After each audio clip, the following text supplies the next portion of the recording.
124 light-years away. Orbiting a faint red star in the constellation Leo, something extraordinary is unfolding, something that could rewrite everything we believe about being alone in the cosmos. Using the James Webb Space Telescope, scientists have detected chemical fingerprints in a distant planet's atmosphere that, on Earth, are produced only by living organisms. The confidence level, 99.7%. That means there's just a 3 in 1,000 chance this signal is random noise. The planet, an ocean world, appears to be filled with molecules identical to those released by marine algae here on Earth. Its atmosphere isn't just whispering, it's shouting with signs of life. If discoveries like this ignite your imagination, hit that subscribe button, because what comes next may not just change science. It may change what it means to be alive in the universe. Picture this: a planet crosses in front of its star. For a few hours, a tiny fraction of starlight passes through the atmosphere of that distant world before reaching us. Inside that light are secrets. The James Webb Space Telescope captures this light and splits it into a rainbow of colors. Each chemical in that atmosphere absorbs specific wavelengths. Methane eats up certain reds. Carbon dioxide swallows particular infrareds. Water vapor leaves its own signature. Scientists call this transmission spectroscopy, and it works like reading a barcode written in starlight. This technique is confirmed science used successfully on dozens of worlds. When the planet transits its star, Webb detects the drop in brightness, but more importantly, it catches the fingerprints left behind by every molecule floating in that alien sky. The process is precise. The telescope sits 1,000,000 miles from Earth, far beyond our atmosphere, where nothing interferes with its view. Its mirrors are coated in gold to capture infrared light, the wavelengths where these molecular signatures shine brightest. Here is what makes this revolutionary. Webb can detect chemicals at concentrations as low as parts per million. On Earth, that would be like finding a single drop of ink in a swimming pool. The data comes as graphs showing dips and peaks at specific wavelengths. Each dip represents a molecule absorbing light. Match the pattern. Identify the chemical. Methane has 4 characteristic absorption bands. Carbon dioxide shows 2 strong features. Water leaves 3 distinct marks. The James Webb Space Telescope uses 2 instruments for this work. One is called the near-infrared spectrograph. It looks at wavelengths between 6 and 5.3 microns. The other is the mid-infrared instrument, examining wavelengths from 5 to 28 microns. Together, they create a complete picture of what chemicals float in distant atmospheres. When scientists aimed Webb at this ocean world, they expected to see methane and carbon dioxide. Both had been detected before using the Hubble Space Telescope, though the older instruments struggled with precision. What they found instead made them check their instruments 3 times. The graph showed absorption features that matched only one thing: dimethyl sulfide, or possibly its chemical cousin, dimethyl disulfide. Both molecules share similar spectral signatures in the observed range. The signal appeared at wavelengths between 4 and 5.2 microns. Multiple absorption bands lined up perfectly with laboratory measurements of these sulfur compounds. The strength of the signal indicated concentrations exceeding 10 parts per million. For reference, Earth's atmosphere contains these molecules at less than 1 part per billion. Something on this world was producing them thousands of times the rate we see here. But what comes next is even stranger. Scientists ran the observations twice, using different instruments. Both times the same signature appeared.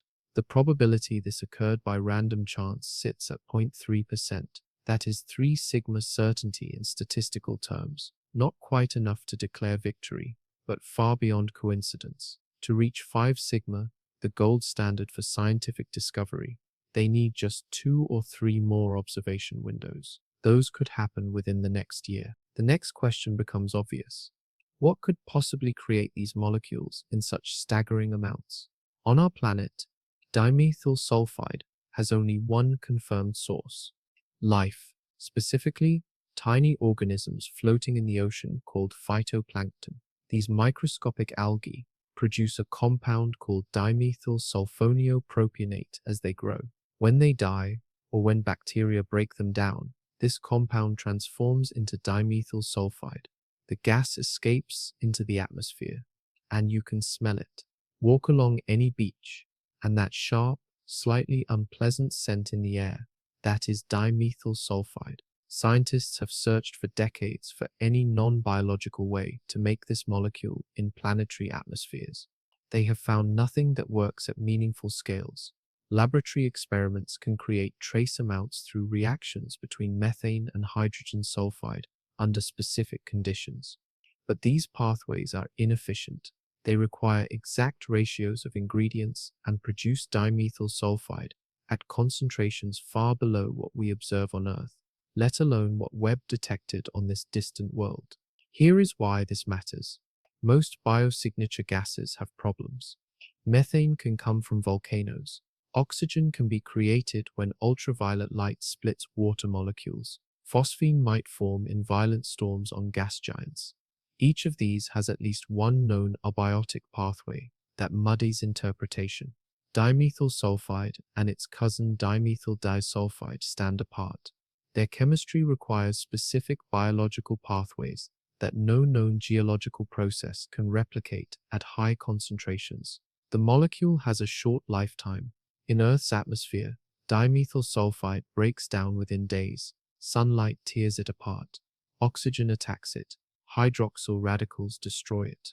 This means any dimethyl sulfide we detect must be continuously replenished. On Earth, phytoplankton bloom and die in cycles, pumping fresh supplies into the air. The fact that we can measure it at all proves something is making it constantly. Now, imagine finding this gas on another world at 10,000 times Earth's concentration. The math becomes unavoidable. Whatever source exists there must be incredibly powerful. Some process is generating dimethyl sulfide or dimethyl disulfide faster than chemistry can destroy it.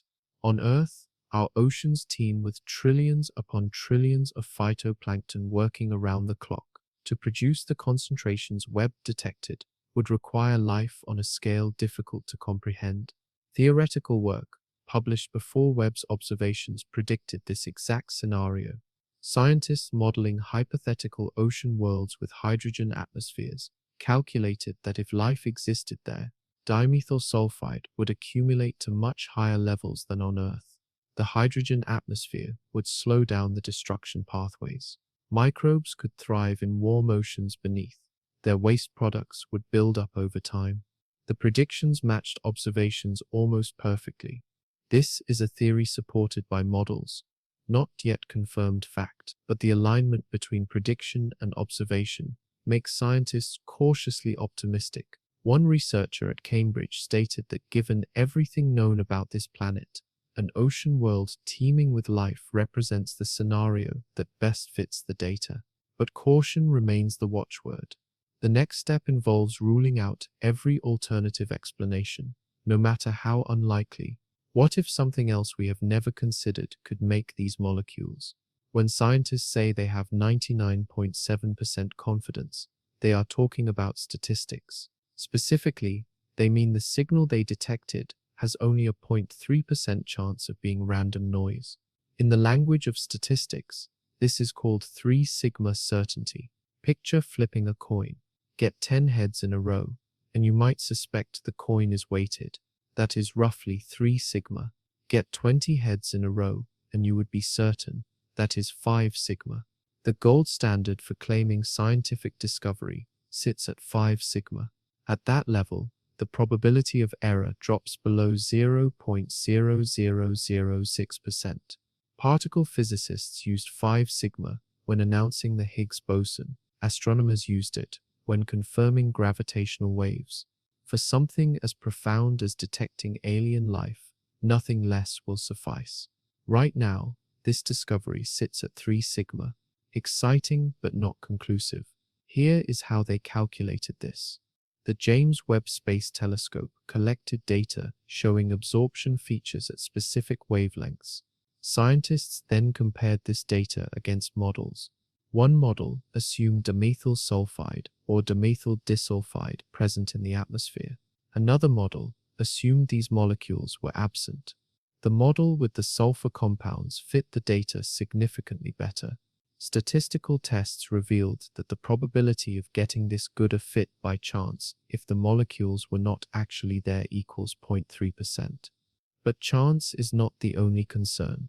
Systematic errors can fool instruments. Maybe the telescope's calibration drifted slightly. Maybe thermal noise created false signals. Maybe the star itself has unusual properties that mimic the signature of dimethyl sulfide. Scientists spent months checking for these possibilities. They used two different instruments on Webb. Both saw the same signal. They examined observations of other planets to ensure the signature was unique. They modeled dozens of alternative atmospheric compositions. Nothing else fit as well. To reach 5 sigma, they need more data. Each observation window lasts about 8 hours. As the planet crosses its star, they have used 2 windows so far. Scientists estimate they need 2 or 3 more. That means another 16 to 24 hours of telescope time spread across multiple transits.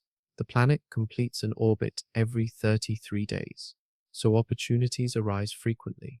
But Webb is the most oversubscribed telescope in history. Thousands of astronomers compete for time. Getting approval requires a rigorous selection process. The lead researcher stated they have formally applied for additional observation time.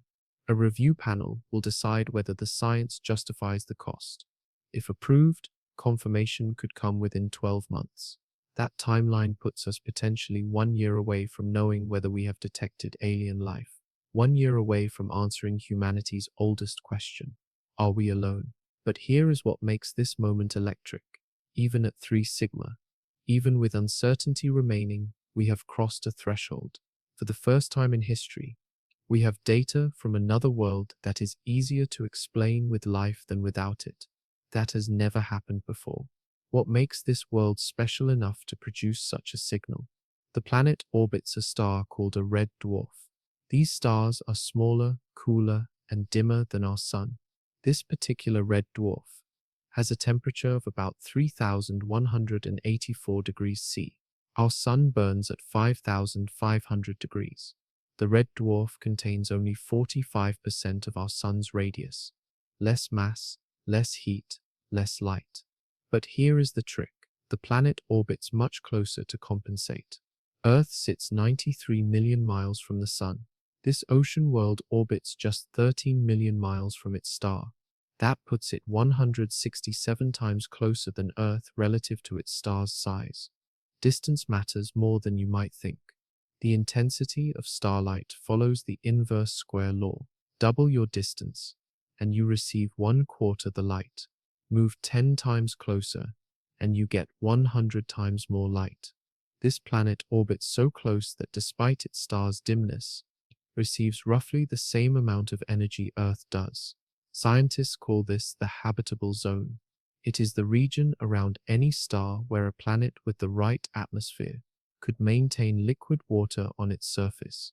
For our Sun, that zone spans from about 90 million to about 140 million miles. For red dwarfs, the habitable zone sits much closer, sometimes just a few million miles out. This is confirmed by decades of observations and climate modeling. Temperature is not just about distance. Atmospheres change everything. A planet with a thick atmosphere traps heat through the greenhouse effect. Carbon dioxide and methane are particularly good at this. Water vapor helps too. The right mix can keep a world warm even far from its star. Venus demonstrates this principle gone wrong. Despite being closer to the Sun than Earth, Venus would be cooler if not for its crushing carbon dioxide atmosphere. Instead, surface temperatures reach 470 degrees C. This ocean world has a hydrogen-rich atmosphere. Hydrogen is less efficient at trapping heat than carbon dioxide, but it makes up for this with sheer volume. Models suggest the atmosphere might represent up to 6% of the planet's total mass. For comparison, Earth's atmosphere is less than 1/1,000,000th of our planet's mass. That much hydrogen creates a strong greenhouse effect, even with lower efficiency per molecule.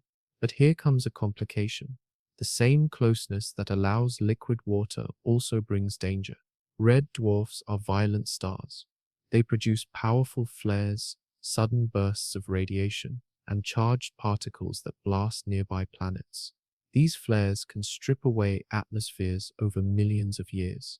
They bathe planets in ultraviolet and X-ray radiation that destroys complex molecules and sterilizes surfaces. Yet this world appears to have retained its atmosphere. Observations show abundant hydrogen, methane, and carbon dioxide. If the star were constantly stripping atmosphere away, we would see signs of atmospheric loss. The presence of heavy molecules suggests the planet has held onto its envelope for a long time. Perhaps its strong gravity helps. Perhaps the atmosphere is thick enough to weather the storms. Or perhaps we are witnessing something special, a planet in a brief window before its atmosphere disappears. The star itself is estimated to be 2.4 billion years old. Earth is 4.5 billion years old. This star system is roughly half our age, young enough that the planet may still be geologically active, old enough that any life would have had time to evolve. What happens when you combine all these factors with the strangest feature of this world? One orbit takes 33 Earth days. That means a year there lasts just over a month. Imagine celebrating your birthday 33 times faster. You would be over 1,000 years old by the time you reached your 30th birthday by Earth standards. But this speed has consequences that ripple through every aspect of the planet's behavior. First, consider seasons. On Earth, seasons occur because our axis tilts 23 degrees. When the northern hemisphere tilts toward the sun, we get summer. 6 months later, we tilt away and get winter. This ocean world likely has minimal axial tilt, meaning seasons would not happen the way we experience them. Instead, any climate variation comes from the orbit itself. Here is where things get interesting. The orbit is not perfectly circular. Scientists measure this using a number called eccentricity. Earth's orbit has an eccentricity of 0.017, nearly a perfect circle. This ocean world has an eccentricity of about 0.09, over 5 times more elliptical. This is confirmed through precise measurements of orbital timing. That means the distance from the star changes significantly throughout each orbit. At the closest point, the planet sits about 12% nearer to the star than at the farthest point.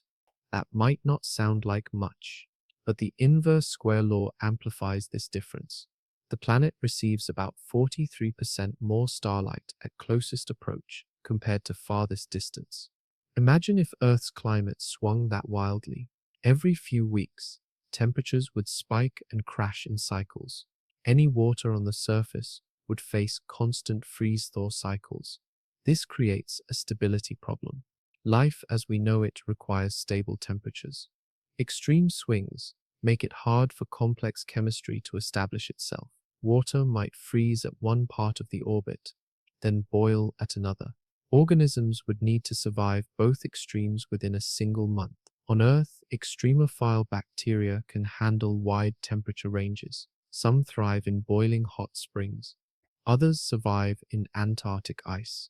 But asking organisms to handle both extremes on a monthly schedule is a different challenge entirely. Yet the dimethyl sulfide signal persists. If life exists there, it has adapted to this chaotic rhythm. Perhaps the thick hydrogen atmosphere acts as a buffer, smoothing out temperature extremes. Perhaps life retreats to deeper waters during temperature swings, waiting for conditions to stabilize. Perhaps the oceans themselves store enough heat to prevent wild fluctuation. There is another problem with fast orbits. When a planet orbits this close to its star, gravitational forces become intense. The star pulls harder on the near side of the planet than the far side. Over millions of years, this difference in pull creates tidal forces that slow the planet's rotation. Eventually, the planet becomes tidally locked. One side always faces the star in permanent daylight. The other side faces away in eternal darkness. Scientists suspect this ocean world is tidally locked, though this remains unconfirmed. If true, the day side would be scorching hot. The night side would be frozen solid. Only a narrow twilight band between the two hemispheres might maintain temperatures suitable for liquid water. Wind would howl across this boundary as hot air from the day side rushes to fill the frigid night side. Weather patterns would be unlike anything we see on Earth. But what if the thick hydrogen atmosphere changes the game? Computer models show that a dense atmosphere can transport heat from day side to night side efficiently. This could create more habitable conditions across larger portions of the surface. Without seeing the planet directly, scientists can only estimate these effects. What they know for certain is that this world is nothing like Earth in terms of day-night cycles. How does a planet 2.5 times Earth's size maintain conditions that might support life? The planet has a radius 2.6 times larger than Earth. That makes it massive. Its volume is over 17 times ours. If you could stand on the surface, assuming there is a surface, gravity would crush you at about 2.5 times Earth's strength. Every step would feel like carrying another copy of yourself on your back. This is confirmed through precise measurements of the planet's mass and size derived from orbital mechanics. But size creates a problem. Planets this large usually do not look like Earth. They look like Neptune. Our solar system has 4 rocky planets and 4 gas giants with nothing in between. This ocean world sits exactly in that gap. Scientists call planets like this sub-Neptunes. They are bigger than Earth, but smaller than Neptune. We have discovered thousands of them around other stars, but we have none in our own system to study up close. Here is the mystery. Here is the mystery. We do not know what sub-Neptunes are made of. Are they rocky planets that captured huge atmospheres? Are they icy worlds like Neptune that never grew large enough to become full gas giants? Are they something else entirely? A type of planet that does not exist in our solar system? The answer determines whether life could survive there. The density offers clues. Earth has a density of 5.5 g per cubic centimeter. That is because we are mostly iron and rock. Neptune has a density of 1.6 g per cubic centimeter. That is because Neptune is mostly water, ammonia, and methane ices wrapped in hydrogen and helium gas. This ocean world has a density of 2.67 g per cubic centimeter, right between Earth and Neptune. One possibility is this. The planet has a rocky core, perhaps 3 to 4 times Earth's mass. Above that sits a mantle of high-pressure ice, not the ice you find in your freezer, but ice that forms under extreme pressure and stays solid even at high temperatures. Above that might be liquid water, and above that a thick atmosphere of hydrogen and helium. This structure is purely theoretical, a model built from mass and density measurements. No one knows for sure. This model leads to the concept of Haitian worlds. The word combines hydrogen and ocean. The idea suggests planets with hydrogen atmospheres and liquid water surfaces could be habitable despite being much larger than Earth. The hydrogen atmosphere would trap heat through greenhouse warming. The liquid water provides a medium for life. Microbes could float in these oceans, just like phytoplankton float in Earth's seas. But critics point out problems with this picture. At the surface pressures expected on such a large planet, water might not stay liquid. It might exist in a supercritical state, where the distinction between liquid and gas breaks down. Imagine water that flows like liquid, but has the density of steam. That state begins above 374 degrees C and above 221 times Earth's atmospheric pressure. If the surface temperature or pressure exceeds these thresholds, liquid oceans cannot exist. Some scientists argue this world is too hot. Climate models suggest that with its thick hydrogen atmosphere and the amount of starlight it receives, surface temperatures could exceed 500 degrees C. At that temperature, any water would exist as supercritical fluid or steam. The surface might be molten rock, a magma ocean wrapped in a hydrogen blanket.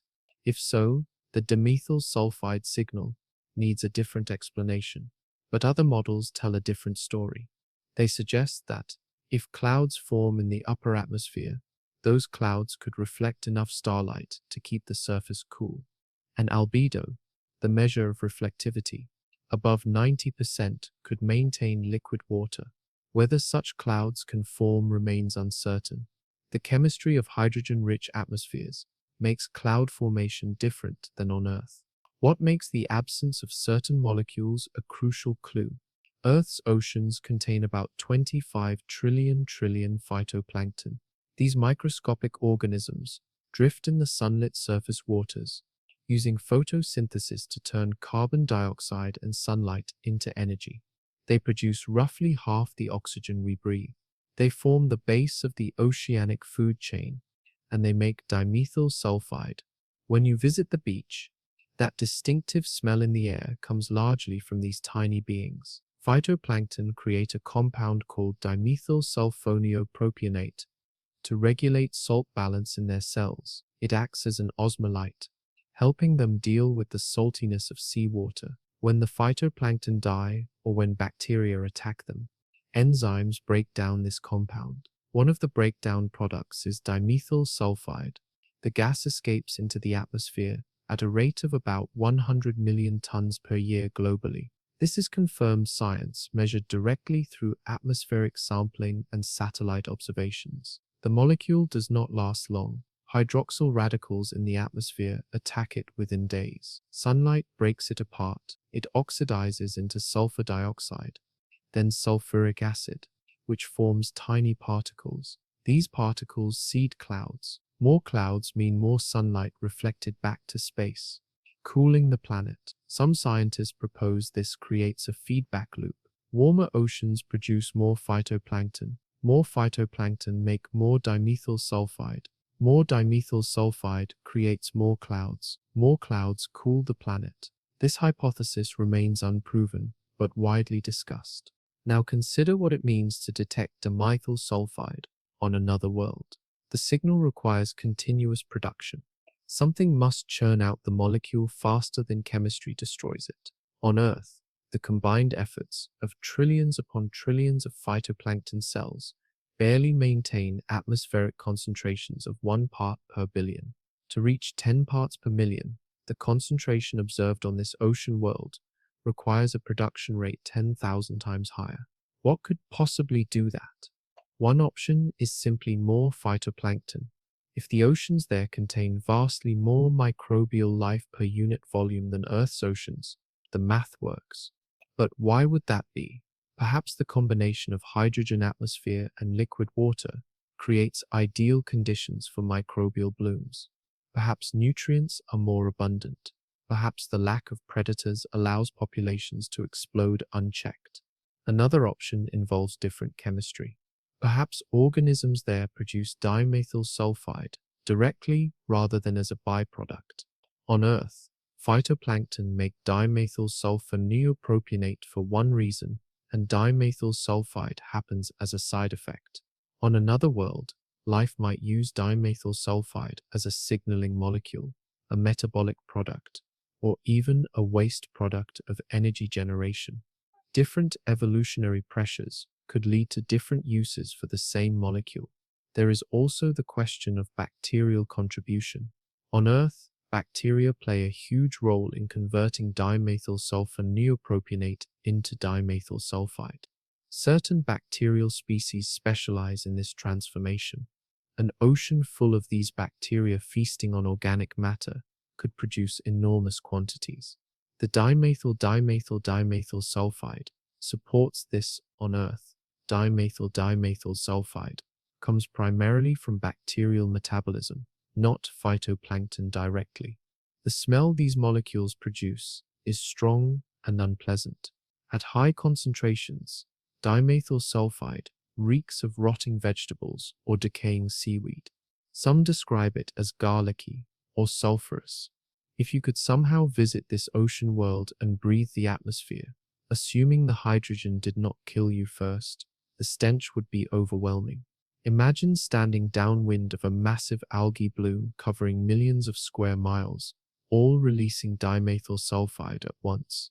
That is what this planet's air might smell like. But smell is the least interesting aspect. The real question is what this molecule tells us about the possibility of life. On Earth, we have searched for decades for any non-biological way to make dimethyl sulfide at meaningful concentrations. We have found nothing. Every pathway requires living cells. If the same holds true on this distant world, then we are detecting life's chemical signature written in starlight. How could concentrations be 10,000 times higher than Earth's? Earth's atmosphere contains dimethyl sulfide at less than 1 part per billion by volume. Sample air from above the ocean and you will find it, but barely. The molecule breaks down quickly. Its lifetime in our atmosphere averages about 1 day. This is confirmed through careful atmospheric chemistry studies. Sunlight attacks it. Hydroxyl radicals tear it apart. Oxygen converts it into sulfur dioxide. The only reason we detect it at all is because phytoplankton constantly replenish the supply. This ocean world shows concentrations exceeding 10 parts per million. That is more than 10,000 times higher. To put this in perspective, imagine if carbon dioxide on Earth suddenly jumped from 400 parts per million to over 4 million parts per million. The entire planet would become uninhabitable within days. But dimethyl sulfide is not carbon dioxide. It does not drive greenhouse warming the same way. Its primary effect is chemical, not thermal. What could explain such high concentrations? One possibility involves the hydrogen atmosphere itself. On Earth, oxygen dominates our atmosphere at 21%. Oxygen is highly reactive. It destroys dimethyl sulfide efficiently. This ocean world has a hydrogen atmosphere with minimal oxygen. Hydrogen is less reactive toward dimethyl sulfide. The destruction pathways that work on Earth might not work there. The molecule could last weeks or months instead of days. Longer lifetime means less production needed to maintain high concentrations. If dimethyl sulfide survives 10 times longer, you need only 1/10 the production rate to achieve the same concentration. If it survives 100 times longer, you need 1/100th the production rate. Scientists modeling this ocean world calculated that in a hydrogen atmosphere with high carbon dioxide and low oxygen, dimethyl sulfide could persist much longer than on Earth. This is theoretical, but based on established atmospheric chemistry principles. But even accounting for longer lifetime, the numbers are staggering. 10 parts per million requires enormous production. One research team estimated you would need a biogenic flux, the rate at which organisms produce the gas, thousands of times greater than Earth's oceans provide. That suggests either far more life per unit volume or far more efficient dimethyl sulfide production pathways, or both. Here is where the carbon dioxide connection matters. Webb detected about 1% carbon dioxide in this planet's atmosphere. That is 25 times higher than Earth's 400 parts per million. High carbon dioxide levels can affect how organisms metabolize sulfur compounds. Some bacteria on Earth use carbon dioxide in their metabolic pathways. Perhaps on this ocean world, the abundance of carbon dioxide drives different biochemical pathways that produce more dimethyl sulfide per cell. There is another factor. Temperature affects chemical reaction rates. Warmer water means faster metabolism. If the oceans there are warmer than Earth's, organisms might grow faster, reproduce faster, and produce waste products faster. The average temperature of Earth's oceans is about 3.5 degrees C. Models suggest this ocean world surface could range from 10 degrees to over 50 degrees C, depending on cloud cover and greenhouse strength. At 30 degrees, biological processes run several times faster than at 3 degrees. Combine all these factors.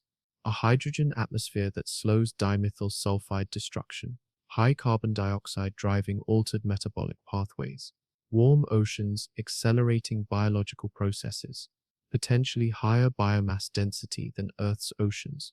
The multiplication of effects could explain why concentrations are so much higher. Each factor alone might provide a 2x or 5x boost. Together, they multiply, not add. 2x, 5x, 3x, 4 equals 120 times. Add a few more factors and you reach 10,000 times. But critics ask a different question. What if the high concentrations prove the signal is not biological? What if there is an abiotic, non-living chemical pathway that produces dimethyl sulfide efficiently in hydrogen atmospheres? Laboratory experiments have explored this. Scientists mixed methane and hydrogen sulfide and exposed them to ultraviolet light. They created trace amounts of dimethyl sulfide, but trace amounts mean parts per billion, not parts per million. The experiments fall short by factors of thousands. How does a molecule with such a short lifetime survive long enough to be detected? Every molecule has a lifetime, the average time it exists before breaking apart. For dimethyl sulfide in Earth's atmosphere, that lifetime is brutally short. One study measured it at 24 hours. Another found 48 hours. The variation depends on local conditions like sunlight intensity, temperature, and the abundance of oxidizing chemicals, but the conclusion remains the same. Dimethyl sulfide does not last long. This is confirmed science replicated in numerous studies. 3 main processes destroy dimethyl sulfide on Earth. First, hydroxyl radicals attack it. These radicals are molecular fragments with unpaired electrons, making them incredibly reactive. They form when ultraviolet light breaks apart water molecules in the upper atmosphere. Once formed, hydroxyl radicals attack almost any organic molecule they encounter. They grab hydrogen atoms, breaking chemical bonds. Dimethyl sulfide has 6 hydrogen atoms ripe for taking. Second, oxygen directly reacts with dimethyl sulfide. The reaction is slower than with hydroxyl radicals, but still significant. Oxygen combines with the sulfur atom, creating sulfur dioxide as the first step. Eventually, this pathway leads to sulfuric acid formation. That is why burning sulfur-containing fossil fuels creates acid rain. The sulfur becomes sulfur dioxide, then sulfuric acid, then falls as precipitation. The same chemistry happens to dimethyl sulfide naturally in the atmosphere. Third, sunlight itself can break dimethyl sulfide apart. Photodissociation occurs when a photon carries enough energy to snap chemical bonds. For dimethyl sulfide, ultraviolet wavelengths between 200 and 300 nanometers do the damage. These wavelengths carry enough punch to break the carbon-sulfur bonds holding the molecule together. The pieces fly apart and recombine with other atmospheric chemicals. Now consider a hydrogen atmosphere. Hydroxyl radicals still form but less efficiently. Hydrogen atmospheres contain less water vapor to break apart. Less water vapor means fewer hydroxyl radicals. Fewer radicals means slower destruction of dimethyl sulfide.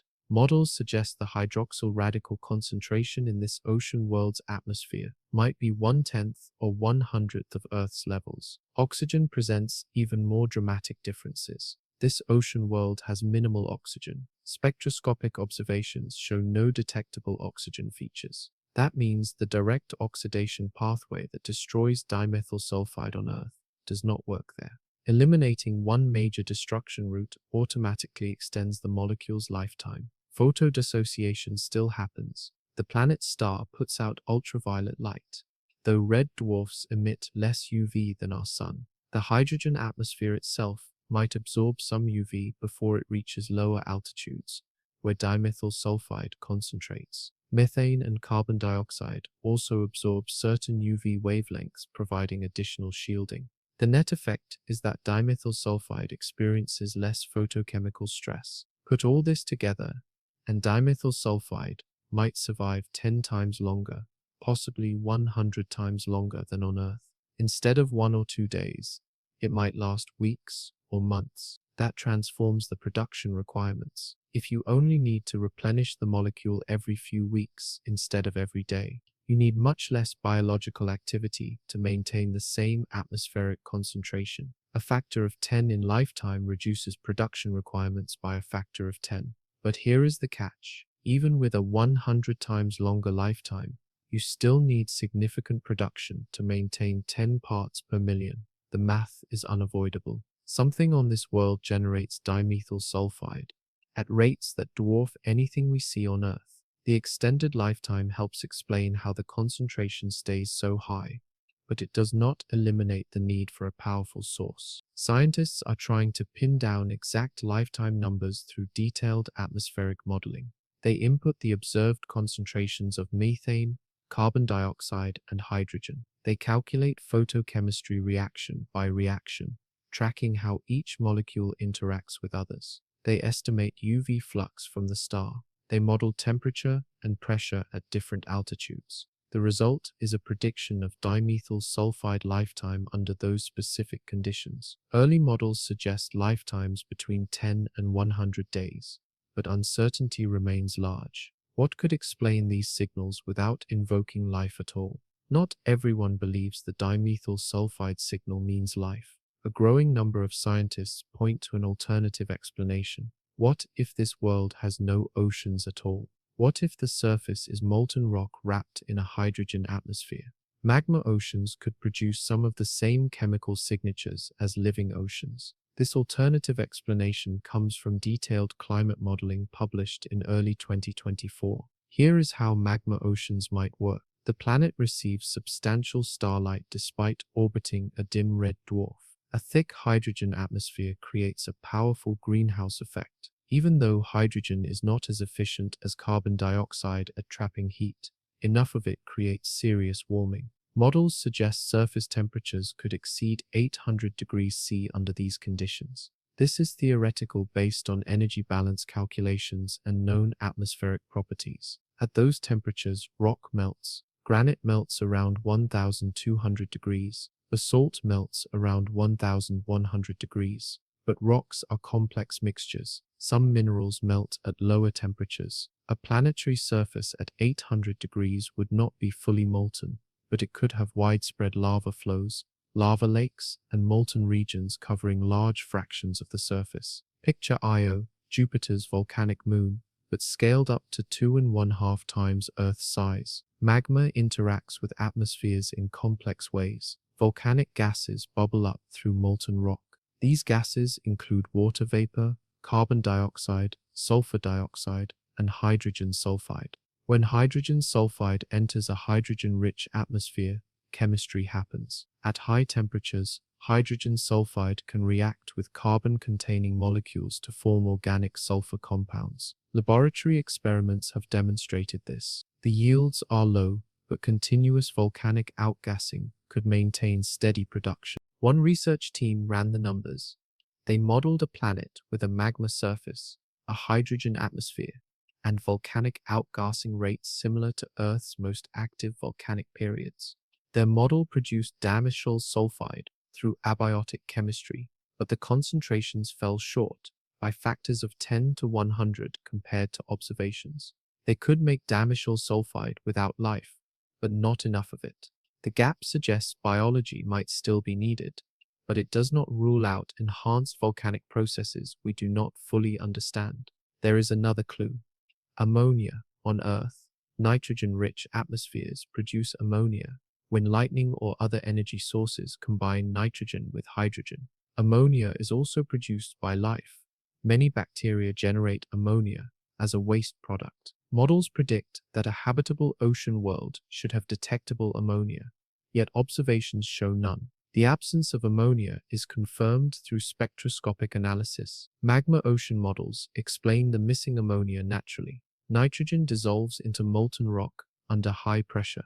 The technical term is nitrogen partitioning into the melt phase. If the surface is molten, atmospheric nitrogen gets absorbed into the magma. This depletes ammonia from the atmosphere. You end up with a planet that has nitrogen locked in the surface rather than floating in the air. This matches observations perfectly. Ocean world models struggle with the missing ammonia. If liquid water exists at the surface, nitrogen should stay in the atmosphere. Ammonia should form through chemical reactions and biological processes. Its absence becomes a puzzle. Some scientists argue that certain metabolic pathways could consume ammonia as fast as it forms, but this requires special conditions. The magma ocean explanation is simpler.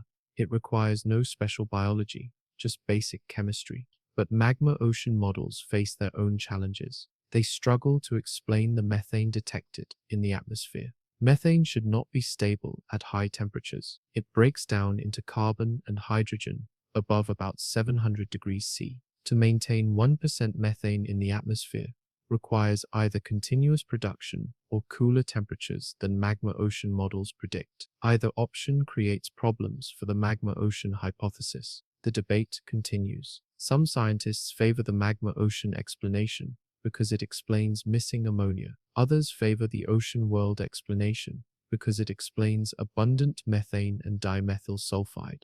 Both camps agree more observations are needed. The next round of Webb observations might detect other molecules that settle the question. Certain chemicals would only exist in magma conditions. Others would only exist with liquid water. What if the planet does have water, but the atmosphere is more alien than anyone expected? Hydrogen dominates this planet's atmosphere. Spectroscopic observations confirm this. The absorption features, the way starlight gets filtered, all point to massive amounts of hydrogen and helium. This creates a fundamental problem for life as we know it. Earth's atmosphere is 78% nitrogen, 21% oxygen, and just trace amounts of other gases. No hydrogen at all at ground level. Hydrogen is too light. It escapes Earth's gravity and drifts into space. But this ocean world is more massive. Its stronger gravity holds on to hydrogen. Life on Earth evolved in a nitrogen-oxygen environment. Our proteins, our enzymes, our cellular machinery all assume certain atmospheric chemistry. Oxygen serves as the final electron acceptor in respiration, the process that powers most complex life. Without oxygen, you are limited to anaerobic metabolism. That works fine for bacteria and some simple organisms, but complex multicellular life, the kind that builds civilizations, needs oxygen or something equivalent. A hydrogen atmosphere changes everything. Hydrogen is not just inert like nitrogen. It actively participates in chemistry. It reduces other molecules, the opposite of oxidation. This affects what chemical reactions are possible. Some reactions that proceed easily in oxygen-rich atmospheres become difficult or impossible in hydrogen-rich ones. Other reactions that never happen on Earth become favorable. But here is the surprising part. Life might not only tolerate hydrogen atmospheres, but thrive in them. Recent laboratory experiments tested whether Earth microbes could survive in pure hydrogen. The results shocked researchers. Bacteria and yeast that normally never encounter hydrogen grew just fine when exposed to 100% hydrogen atmospheres. This is confirmed experimental data published in peer-reviewed journals. The organisms did not grow faster, but they did not die either. They adapted. Hydrogen offers metabolic opportunities. Some bacteria on Earth use hydrogen as an energy source. They combine hydrogen with carbon dioxide to make methane, gaining energy in the process. These methanogens live in deep-sea vents, in swamps, in the guts of animals. They prove that hydrogen-based metabolism works. On a planet with abundant atmospheric hydrogen, these metabolic pathways might dominate. The question becomes whether complex organisms can evolve in such environments. On Earth, the jump from single-cell to multicellular life coincided with rising oxygen levels. The Great Oxidation Event, 2.4 billion years ago, filled our atmosphere with oxygen from photosynthetic bacteria. Within a few 100 million years, complex life emerged. Correlation does not prove causation, but the timing is suggestive. Some scientists argue that oxygen's high energy density makes it ideal for powering complex life. Others argue that any sufficiently energetic metabolism could work. Hydrogen metabolism provides less energy per reaction than oxygen metabolism, but it still provides energy. Maybe complex life evolves more slowly in hydrogen atmospheres. Maybe it takes different forms. Maybe it never gets beyond microbial colonies. We do not know because we have only one example of life to study. The hydrogen atmosphere on this ocean world likely came from the planet's formation. When planets form, they accrete gas from the surrounding nebula. Large planets capture more gas. If a planet grows massive enough quickly enough, it captures huge amounts of hydrogen and helium before the star's radiation blows away the nebula. This ocean world probably captured several Earth masses of hydrogen during formation. This is theoretical but well supported by planet formation models. Over time, atmospheric escape slowly strips away hydrogen. High-energy particles from the star knock hydrogen atoms out of the upper atmosphere. They gain enough speed to overcome the planet's gravity and drift away. Red dwarf stars produce frequent flares that accelerate this process. Yet, this world retained its hydrogen atmosphere over billions of years. That suggests either the planet is young or the atmosphere is thick enough to weather the losses. The thickness matters for habitability. A thin hydrogen atmosphere would not trap much heat. A thick one creates extreme greenhouse warming. The challenge is finding the right balance. Too thin, and any liquid water freezes. Too thick, and surface pressures become crushing. Models suggest this planet sits near the edge of habitability. Small changes in atmospheric mass could tip it from habitable to uninhabitable. Why do some scientists think this world resembles Neptune more than Earth? Neptune has a radius about 4 times larger than Earth. Its mass is 17 times ours. Its atmosphere is mostly hydrogen and helium, with about 2% methane. Deep below the atmosphere lies a mantle of water, ammonia, and methane ices. Deeper still, a rocky core, perhaps slightly larger than Earth. Neptune is not a gas giant like Jupiter. It is an ice giant dominated by volatile compounds rather than hydrogen gas. This ocean world shares many characteristics with Neptune, despite being smaller. The density tells part of the story. Neptune's density sits at 1.6 g per cubic centimeter. This ocean world measures 2.67 g per cubic centimeter. Earth is 5.5 g per cubic centimeter. The progression is clear. This planet falls between Neptune and Earth in density. Simple calculations show it must contain less rock than Earth and more rock than Neptune. But what fills the gap? Interior structure models provide answers. Scientists input the observed mass and radius. They add constraints from planetary science. Rocky materials have certain densities. Water ice under pressure has a different density. Hydrogen gas compressed to high pressure has yet another density. By testing different combinations, scientists narrow down plausible interior structures. This is theoretical but grounded in physics and chemistry established through laboratory experiments and quantum mechanics. Most models converge on a similar picture: a rocky core 1 to 3 times Earth's mass. Above that, a thick mantle of high-pressure ice and possibly liquid water. This layer might be 1,000 to 2,000 miles thick. Above that, a hydrogen-helium atmosphere thousands of miles deep, gradually thinning as altitude increases. This structure looks nothing like Earth. It looks like a small Neptune with slightly more rock and less gas. If this picture is correct, the planet has no solid surface in any meaningful sense. Descending through the atmosphere, you would find increasing pressure and temperature. Eventually, the hydrogen becomes so dense it behaves like liquid. Deeper still, the ice mantle begins. But there is no sharp boundary, no place where you could land a spaceship. The transition from atmosphere to ice happens gradually over hundreds of miles. This is how Neptune works. Observations suggest this ocean world works similarly, but this interpretation conflicts with the dimethyl sulfide detection. Neptune does not produce dimethyl sulfide. Its atmosphere contains methane, ethane, acetylene, and other hydrocarbons. No sulfur-based organic molecules have ever been detected there. If this distant world resembles Neptune, why does it show chemistry Neptune lacks? One possibility is a liquid water layer sandwiched between the ice mantle and the hydrogen atmosphere. At certain depths, pressure and temperature could allow liquid water to exist. This water would not be in contact with space or air like Earth's oceans. It would be trapped beneath thousands of miles of hydrogen, but it could still host life. Microbes floating in this buried ocean could produce dimethyl sulfide. The gas would bubble up through the atmosphere, reaching altitudes where telescopes detect it.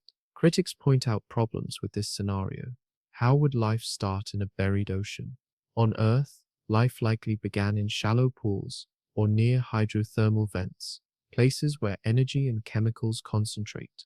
A buried ocean lacks these features. Energy would be scarce, nutrients would be limited.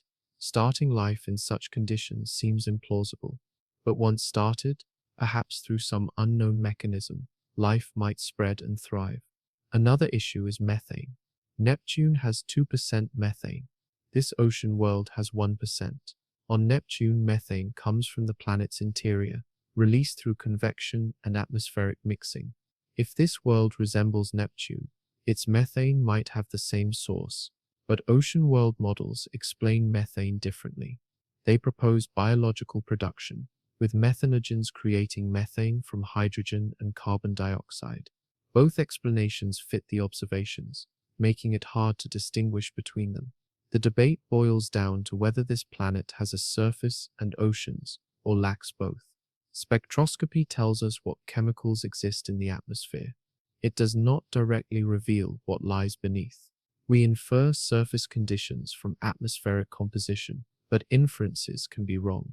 Multiple explanations can fit the same data. Breaking this degeneracy requires additional observations that probe deeper into the planet's nature. What happens when scientists examine the mysterious absence of a crucial atmospheric component? The concept of Haitian worlds emerged in 2021 from theoretical work led by researchers at Cambridge. They asked a simple question: can planets larger than Earth but smaller than Neptune host liquid water oceans, despite having hydrogen atmospheres? Conventional wisdom said no. Hydrogen atmospheres were thought to create runaway greenhouse effects, making surfaces too hot. But detailed modeling revealed a different possibility. This is theoretical work based on established climate physics. The key is cloud formation. High in the atmosphere, water vapor can condense into clouds. These clouds reflect starlight back into space before it heats the surface. If enough clouds form, they could keep the planet cool despite a strong greenhouse effect lower in the atmosphere. The sweet spot exists when cloud cover reaches about 50 to 70% of the planet. Too little cloud, and the surface overheats. Too much cloud and starlight cannot penetrate to support photosynthesis or heat the water. Haitian worlds would have surface pressures between 100 and 1,000 times Earth's atmospheric pressure. That sounds crushing, but Earth's oceans already experience such pressures just a few miles down. Life thrives in the deep ocean, despite pressures over 1,000 times surface levels. If life can handle those pressures in Earth's oceans, perhaps it could handle them at a Haitian surface, where the pressure comes from atmosphere instead of water depth. Temperature is the trickier constraint. Water stays liquid between 0 and 100 degrees C at Earth's surface pressure, but at higher pressures, water stays liquid at higher temperatures. At 100 atmospheres of pressure, water boils at 311 degrees C instead of 100. At 200 atmospheres, the boiling point rises to 365 degrees. This is confirmed through laboratory pressure temperature phase diagrams for water. The upper limit comes at the critical point of water, above 374 degrees C and 221 atmospheres. Water enters a supercritical state where liquid and gas phases merge. Supercritical water has bizarre properties. It flows like a gas but dissolves substances like a liquid. It could potentially support life, but life as we know it relies on the distinct properties of liquid water. Going supercritical might make habitability impossible. Haitian models suggest surface temperatures between 10 and 70 degrees C are possible under the right conditions. That range is compatible with life. Earth's hottest environments, like deep-sea hydrothermal vents, reach over 100 degrees C and host thriving bacterial communities. If Haitian oceans stay cooler than that, life seems plausible. But establishing those temperatures requires precise balancing of greenhouse warming and cloud cooling. The hydrogen atmosphere serves multiple roles. It provides greenhouse warming to prevent freezing. It protects from harmful space radiation. It offers metabolic fuel for hydrogen-using organisms, but it also blocks ultraviolet light that drives photosynthesis on Earth. Haitian life might need to adapt to dimmer, redder light that penetrates the atmosphere. Red dwarf stars emit mostly red and infrared light anyway, so this might not be a problem. Nutrient availability poses another challenge. On Earth, continental weathering releases minerals into rivers that flow to oceans. These minerals provide nutrients for marine life. Haitian worlds might lack continents entirely, without weathering. How do nutrients reach the ocean? Perhaps volcanic activity on the seafloor releases minerals directly into water. Perhaps the ocean is supplied from below with chemicals seeping up from the rocky mantle beneath. One intriguing prediction is that Haitian worlds should show specific atmospheric signatures: high methane levels from biological production, high carbon dioxide from volcanic outgassing or biological respiration, detectable water vapor, and potentially biosignature gases like dimethyl sulfide or methyl chloride. This ocean world matches the predicted pattern almost perfectly. The alignment between prediction and observation is what excites researchers. How might thick atmospheres create stable conditions? Greenhouse effects get a bad reputation. Climate change discussions focus on runaway greenhouse warming as catastrophic. But greenhouse effects are not inherently bad. They are what make Earth habitable in the first place. Without our natural greenhouse effect, Earth's average temperature would be -18 degrees C. The oceans would freeze solid. Instead, greenhouse gases keep us at a comfortable +15 degrees C. This is basic atmospheric physics, confirmed through decades of measurements. The mechanism is straightforward. Sunlight passes through the atmosphere and warms the surface. The warm surface radiates energy back as infrared light. Greenhouse gases absorb this infrared, trapping heat in the lower atmosphere. The gases eventually re-radiate the energy, but some goes back down toward the surface. This creates a warming effect. More greenhouse gas means more warming. The relationship is not linear, but it is predictable. On Earth, carbon dioxide and water vapor provide most of the greenhouse effect. Methane and nitrous oxide contribute smaller amounts. These gases work because their molecular structures absorb infrared wavelengths. Not all gases do this. Nitrogen and oxygen, which make up most of our atmosphere, are transparent to infrared.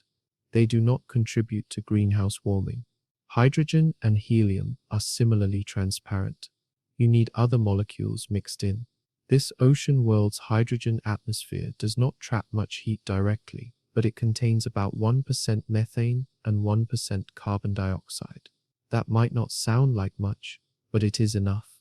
Earth's atmosphere contains only 400 parts per million carbon dioxide, which is 0.04%. And this distant planet has 25 times more carbon dioxide than Earth. Methane is an even more powerful greenhouse gas than carbon dioxide, molecule for molecule. 1% methane provides serious warming. Here is where hydrogen becomes important. The sheer mass of the hydrogen atmosphere increases the pressure at the surface. Higher pressure means denser air. Denser air holds more heat. It also slows the escape of infrared radiation. Photons trying to leave the planet get absorbed and re-emitted multiple times before finally making it to space. Each absorption-emission cycle delays heat loss. The result is that even though hydrogen itself does not trap infrared well, a thick hydrogen atmosphere still creates significant greenhouse warming through pressure effects alone. Models show that a hydrogen atmosphere containing 1% carbon dioxide and 1% methane can maintain surface temperatures warm enough for liquid water, even on a planet receiving less starlight than Earth. This extends the habitable zone outward from the star. Planets that would be too cold with Earth-like atmospheres become warm enough with hydrogen atmospheres. It flips conventional thinking about where to look for life. But there is a catch. The greenhouse effect must be strong, but not too strong. Venus demonstrates what happens when greenhouse warming goes out of control. Venus receives twice the sunlight Earth does and has a crushing carbon dioxide atmosphere. Surface temperatures reach 470 degrees C, hot enough to melt lead.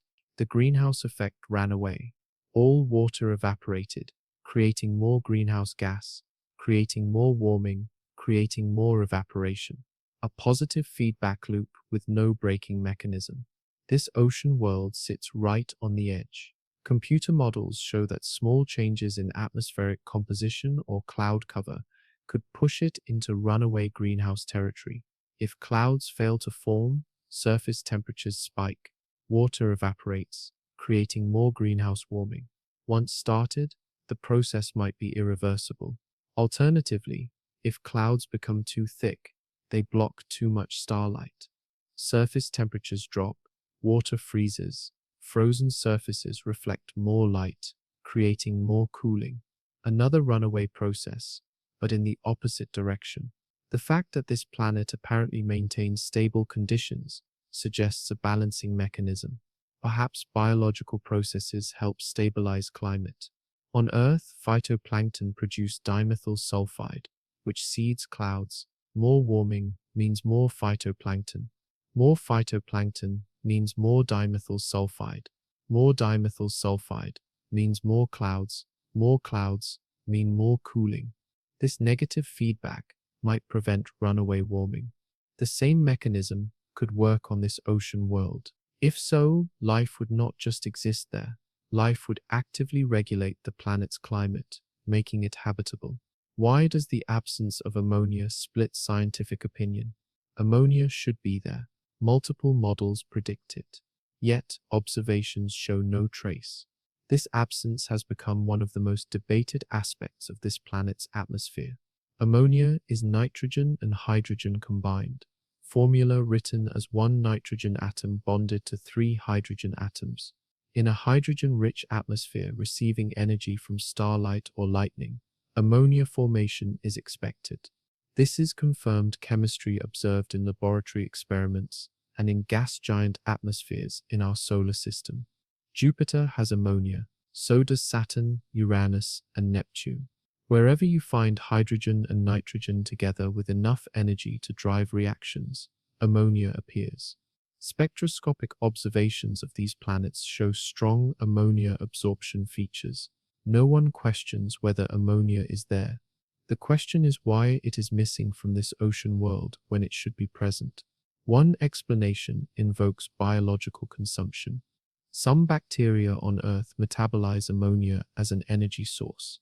Nitrifying bacteria convert ammonia to nitrite, then nitrate. They gain energy from these reactions. In an ocean full of such bacteria, ammonia could be removed from the atmosphere as fast as it forms. The ocean acts as a sink. Atmospheric ammonia dissolves into water. Bacteria consume it. More atmospheric ammonia dissolves to replace what was consumed. An equilibrium establishes where ammonia concentrations stay near zero. This explanation fits the ocean world hypothesis nicely. It requires life. But life is what the dimethyl sulfide signal suggests anyway. The two pieces of evidence support each other.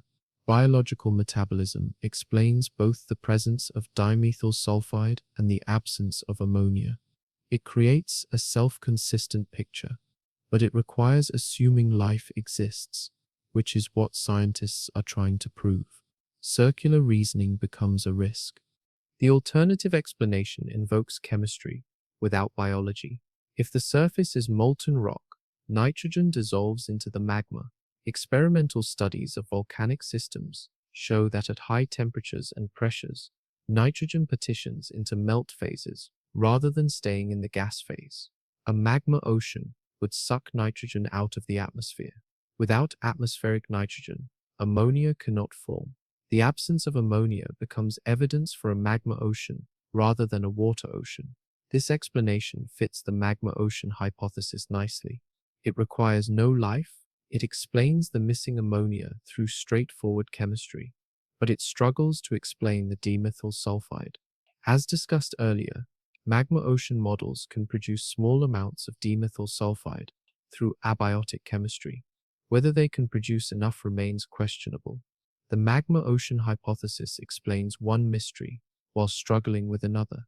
There is a third possibility, rarely discussed. Maybe the spectroscopic observations simply missed the ammonia. Ammonia has absorption features at specific wavelengths. If those wavelengths were not observed, or if noise obscured the signal, ammonia could be present but undetected. However, the James Webb Space Telescope observed multiple wavelength ranges. The instruments have sufficient sensitivity to detect ammonia at expected concentrations. Multiple research teams analyzed the data independently. All reached the same conclusion: no ammonia. The missing ammonia forces scientists to choose between competing scenarios. Either life consumes it, or magma absorbs it, or some third unknown process removes it. Each choice leads down a different path for understanding this world: ocean world with life, magma ocean without life, or something entirely unexpected. The scientific community remains split. Some researchers strongly favor the biological explanation. Others lean toward magma oceans. A third group argues the data remains too ambiguous to choose. What they all agree on is that more observations are desperately needed to break the deadlock. Imagine an ocean where every drop of water contains 1,000 times more microbes than Earth's most productive seas. That is what the numbers demand. The dimethyl sulfide concentrations observed require staggering amounts of biological activity. On Earth, phytoplankton float in the sunlit surface waters, about the top 600 feet where light penetrates.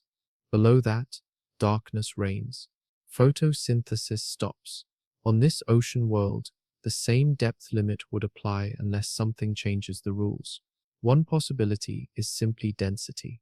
Earth's oceans contain roughly 1 million bacterial cells per milliliter of seawater. That sounds like a lot, until you consider that fertile soil contains 1 billion cells per gram. Ocean water is relatively sparse in microbial life compared to other environments. Perhaps this distant ocean is more like fertile soil: dense bacterial mats floating in the water column, thick biofilms coating every available surface, microbial density 1,000 times higher than Earth's oceans. This is speculation, but the math requires it. Another possibility involves different organisms entirely. On Earth, dimethyl sulfide comes primarily from eukaryotic phytoplankton, organisms with complex cells containing nuclei and organelles. These evolved relatively late in Earth's history, about 2 billion years ago. Before that, simpler bacteria dominated. Perhaps this ocean world hosts bacteria that produce dimethyl sulfide through different metabolic pathways. Bacteria can evolve quickly, adapting to local conditions within thousands of generations. An ocean full of dimethyl sulfide producing bacteria could generate the observed concentrations. The hydrogen atmosphere opens unique metabolic possibilities. Some Earth bacteria, called methanogens, combine hydrogen gas with carbon dioxide to produce methane. They gain energy from this reaction. It works well in environments without oxygen. Perhaps similar organisms on this ocean world combine hydrogen with sulfur compounds to produce dimethyl sulfide directly. This would be more efficient than Earth's pathway, where dimethyl sulfide forms as a byproduct rather than a primary metabolic product. Temperature matters too. Warmer water means faster metabolism. Chemical reactions roughly double in speed for every 10 degrees C increase in temperature. If this ocean's surface averages 30 degrees C compared to Earth's 4 degrees, reactions proceed about 8 times faster. 8 times faster metabolism means 8 times more dimethyl sulfide production per cell. Multiply that by higher cell density, and you start reaching the required production rates. There is also the question of evolutionary pressure. On Earth, phytoplankton produce dimethyl sulfoniopropanate to regulate salt balance. The dimethyl sulfide is accidental, but what if organisms on this world use dimethyl sulfide for communication? Bacteria on Earth use chemical signals to coordinate behavior, a process called quorum sensing. When enough bacteria gather in one place, their chemical signals reach threshold concentrations that trigger collective responses. Perhaps dimethyl sulfide serves this function there, with organisms deliberately producing it in large quantities. Energy availability drives biological productivity on Earth. Photosynthesis captures sunlight and converts it to chemical energy that powers the food chain. This ocean world receives similar amounts of starlight as Earth. The red dwarf star emits more red and infrared light compared to our sun's broader spectrum. But some Earth organisms photosynthesize using red light-efficient purple bacteria, and some cyanobacteria thrive in red-dominated environments. Life there might have adapted similarly. Nutrient availability is equally important. On Earth, upwelling brings nutrients from deep water to the surface, fueling productive regions like the California coast and the waters around Antarctica. Without continents to create coastal upwelling, this ocean world might rely on different mechanisms. Perhaps volcanic activity on the seafloor releases nutrients directly into the water column. Perhaps strong tidal forces from the nearby star create mixing that brings deep nutrients to the surface. Either way, high productivity requires high nutrient supply. But could life even survive the temperature swings this planet experiences? Life on Earth survives astonishing extremes. Bacteria thrive in boiling hot springs at Yellowstone, where water reaches 90 degrees C. Other organisms survive in Antarctic ice at -40 degrees. Tardigrades, microscopic animals called water bears, can endure temperatures from near absolute zero to 150 degrees C. Life is tougher than most people realize. These extremes are confirmed through direct observation and laboratory testing. But this ocean world might push even beyond Earth's extremes. Climate models show that, depending on atmospheric conditions, surface temperatures could range from 10 degrees C to over 70 degrees C. The elliptical orbit causes variations throughout each 33-day year. At closest approach to the star, temperatures spike. At farthest distance, they drop. The difference might exceed 20 degrees C between orbital extremes. Any life there must handle these swings, or find ways to avoid them. Earth organisms use several strategies for temperature tolerance. Some enter dormancy during unfavorable conditions. Bacterial spores can survive for thousands of years in suspended animation, waiting for conditions to improve. When temperatures become favorable again, they reactivate and resume growth. Perhaps organisms on this ocean world sporulate during temperature extremes, then bloom during moderate periods. This would create cycles of biological activity synchronized with the orbit. Other organisms use biochemical adaptations. Proteins fold into specific shapes to perform their functions. Temperature affects protein stability. Too hot and proteins unfold, losing function. Too cold and enzymes slow down. But thermophilic organisms, heat-loving bacteria, produce proteins with extra chemical bonds that stabilize structure at high temperatures. Psychrophilic organisms, cold-loving bacteria, use flexible proteins that remain active even when cold. Life on this ocean world might combine both strategies, producing proteins stable across wide temperature ranges. The ocean itself provides buffering. Water has high heat capacity, meaning it takes a lot of energy to change its temperature. Large bodies of water warm slowly and cool slowly. Even if air temperatures swing wildly, ocean temperatures remain more stable.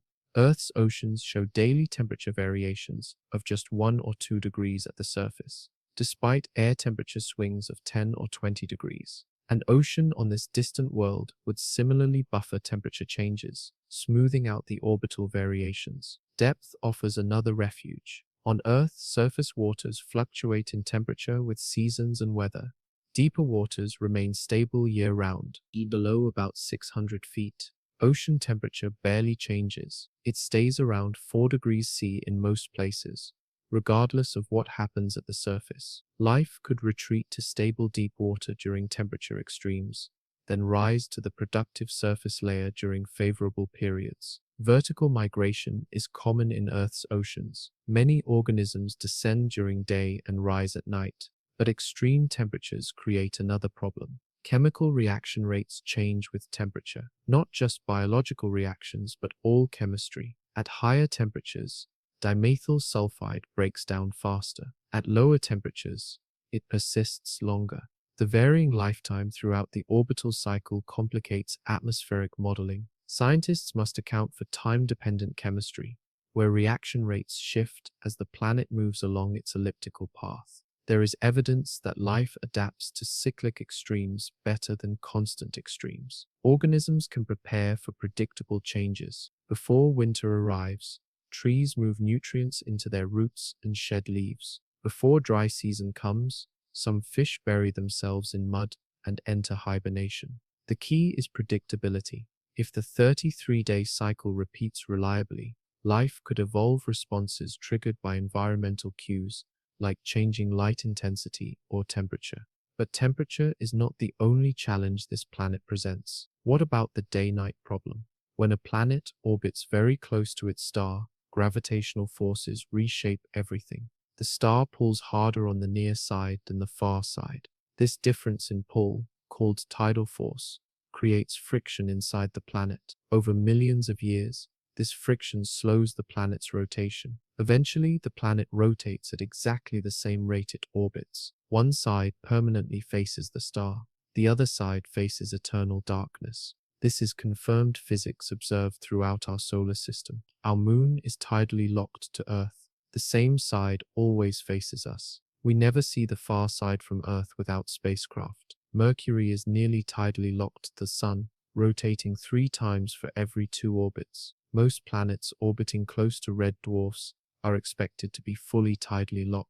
The timescale depends on distance, planet mass, and internal structure. For this ocean world orbiting just 13 million miles from its star, tidal locking almost certainly occurred within the first few 100 million years. This is theoretical but strongly supported by calculations. Tidal locking creates dramatic consequences. The day side receives constant starlight, never experiencing night. Temperatures there remain high continuously. The night side receives no direct starlight ever, remaining frozen. Between these extremes lies a twilight zone, a ring around the planet where the star hangs at the horizon. This terminator region experiences neither full day nor full night. It might be the only place with moderate temperatures. On Earth, day-night cycles drive weather, ocean currents, and biological rhythms. Plants photosynthesize during day and respire at night. Animals coordinate activity to circadian rhythms. A tidally locked world lacks these cycles. Life there would need to adapt to constant conditions, whether always light or always dark. The twilight zone might host the most diverse life, benefiting from both illumination and moderate temperatures. But atmospheric circulation changes everything. A thick atmosphere transports heat from day side to night side. On Earth, atmospheric circulation creates wind patterns, jet streams, and weather systems. On a tidally locked planet, circulation would be far more extreme. Air heated on the day side would rise and flow toward the night side. Cold air on the night side would sink and flow back toward the day side. The result is a planet-wide circulation cell, with winds potentially reaching hundreds of miles per hour. Computer models show that a thick hydrogen atmosphere could transport enough heat to prevent the night side from freezing completely. The day side might reach 100 degrees C or more, but the night side might stay above freezing due to heat transport. This creates habitable conditions across much larger surface area than the twilight zone alone. The ocean itself would circulate, driven by temperature differences and wind stress. Warm water would flow from day side toward night side. Cold water would return in deep currents. However, constant illumination on the day side creates photochemical challenges. Sunlight drives chemical reactions in the atmosphere. On Earth, these reactions reset each night when the sun goes down. Reactive molecules produced during the day get destroyed at night, maintaining balance. On a tidally locked planet, the day side never gets a break. Photochemistry runs continuously. This could destroy biosignature gases before they spread to the night side, or it could create exotic chemistry impossible on Earth. The night side presents different challenges. With no sunlight, photosynthesis cannot occur there. Any life on the night side must rely on chemical energy rather than light. On Earth, Deep-sea ecosystems near hydrothermal vents demonstrate that life can thrive without sunlight. Chemosynthetic bacteria extract energy from hydrogen sulfide and other chemicals. An entire food chain exists independent of photosynthesis. Perhaps similar ecosystems cover this planet's night side, fed by chemicals upwelling from below. Tidal locking also affects tidal forces themselves. With the planet always showing the same face to the star, tidal bulges remain fixed in place. The ocean would have a permanent high tide on the day side and night side, with permanent low tide at the poles. This creates standing wave patterns unlike anything on Earth. What if this entire biological interpretation is wrong? Scientists do not assume biology is the only explanation. They test alternatives. Over the past decade, multiple research teams have investigated whether dimethyl sulfide can form without life. The results complicate the picture. In 2024, one team published experiments showing that ultraviolet light can drive reactions between methane and hydrogen sulfide that produce small amounts of dimethyl sulfide. This is confirmed experimental data replicated under controlled conditions. The experiments worked like this. Researchers filled a chamber with gas mixtures similar to what might exist on Haitian planets: hydrogen, methane, carbon dioxide, and hydrogen sulfide in various ratios. They sealed the chamber and exposed it to ultraviolet lamps mimicking starlight. Over days or weeks, they sampled the gas and analyzed its composition using mass spectrometry. The results showed formation of several organic sulfur compounds, including trace amounts of dimethyl sulfide.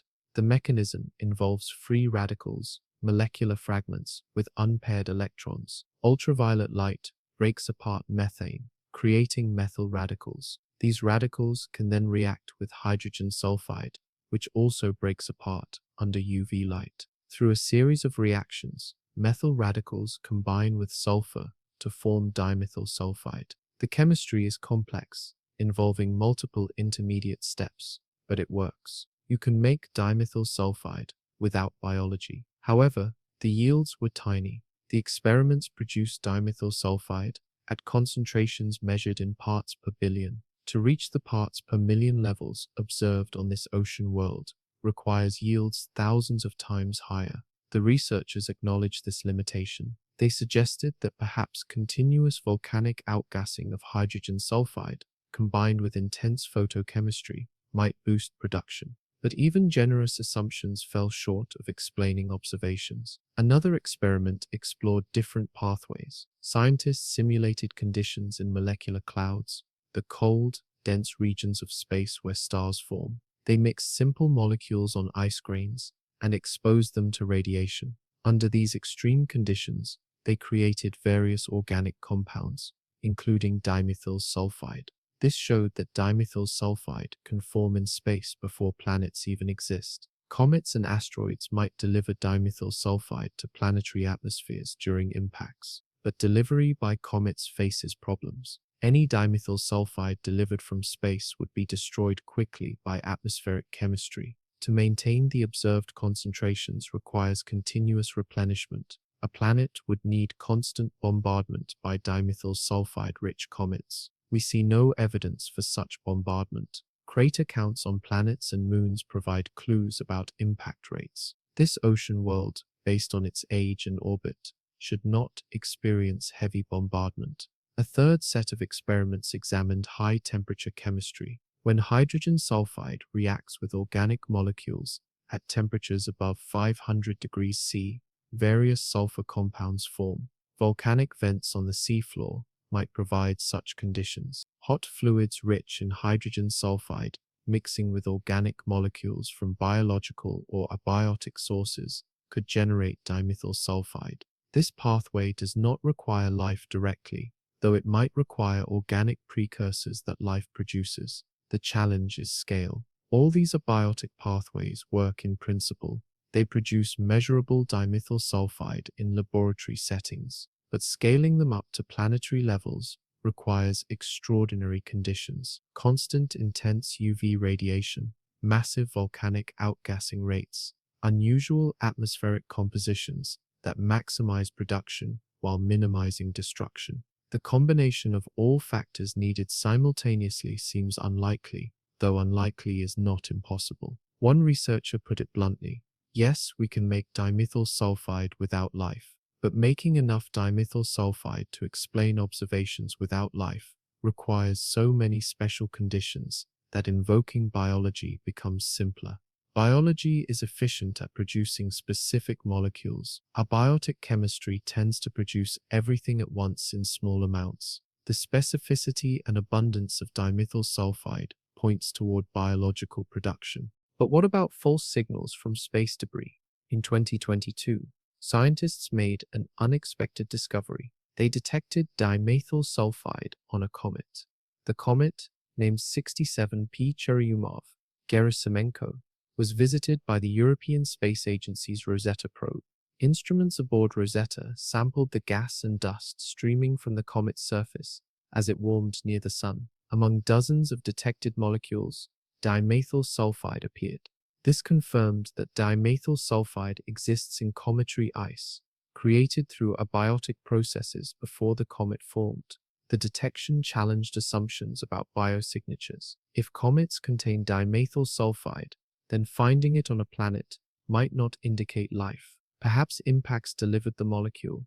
Perhaps outgassing from deep within the planet releases cometary material that accreted during formation. Either scenario could explain atmospheric dimethyl sulfide without biology. This possibility is supported by direct comet observations, not speculation. But quantities matter. The dimethyl sulfide detected on the comet existed at very low abundance, parts per million in the comet's ice. When that ice sublimates into gas, it dilutes even further. Delivering enough dimethyl sulfide to explain atmospheric concentrations of 10 parts per million would require enormous numbers of impacts. Scientists calculated the required impact rate. The numbers were absurd. You would need impacts dumping thousands of tons of cometary material into the atmosphere every day. Such high impact rates would show other effects. Impacts deliver more than just dimethyl sulfide. Comets contain water,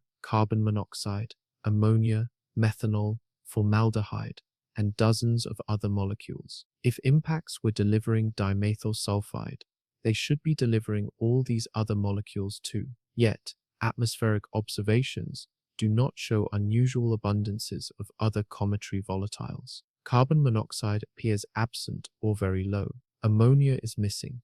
The chemical signature does not match continuous cometary delivery.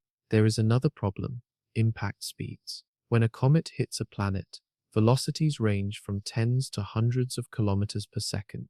These hypervelocity impacts release enormous energy. Temperatures at impact sites reach thousands of degrees. Most molecules get destroyed. Complex organic molecules like dimethyl sulfide would break apart into simpler fragments. Only the most robust molecules survive.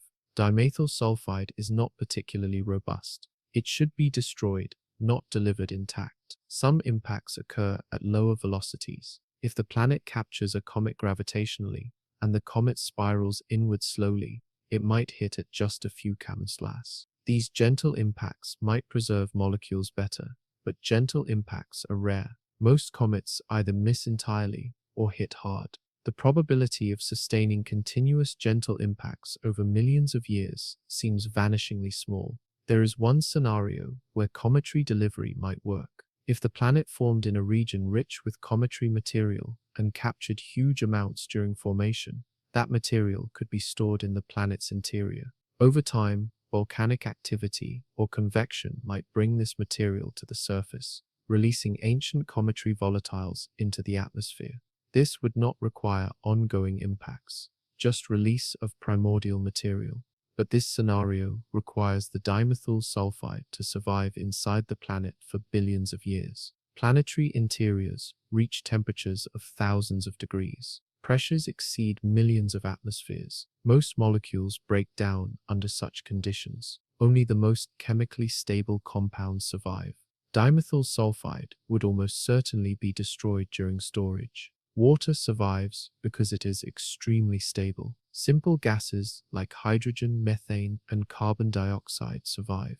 Complex organic sulfur compounds do not. The comet connection remains a cautionary tale rather than a real alternative. It reminds scientists that biosignature molecules can have non-biological sources. It forces more careful interpretation of observations, but it does not explain the specific case of this ocean world. The dimethyl sulfide concentrations are too high. The lack of other cometary signatures is too complete. The chemical environment is too destructive to preserve delivered molecules long-term. What about volcanic sources that mimic life's chemistry?